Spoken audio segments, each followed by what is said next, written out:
Hello বন্ধুরা, রন্ধনশালা থেকে বলছি, সবাইকে স্বাগতম। একদম সহজে মুরগি কিভাবে ভুনা করবেন তা দেখাবো আজ।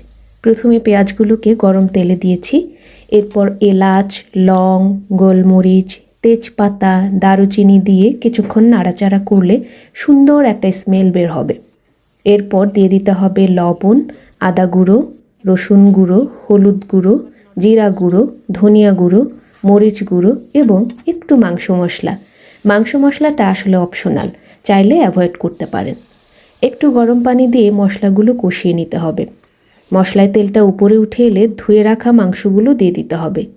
এই মাংসের ঝোলটা একটু মাখো মাখো করব, তাই এক্সট্রা কোনো পানি ব্যবহার করব না। মাংস থেকে যে পানি বের হবে সেটা দিয়েই রান্নাটা হবে। কিছুক্ষণ পরপর জাস্ট নেড়ে দিতে হবে। সোজা না? একদম সোজা।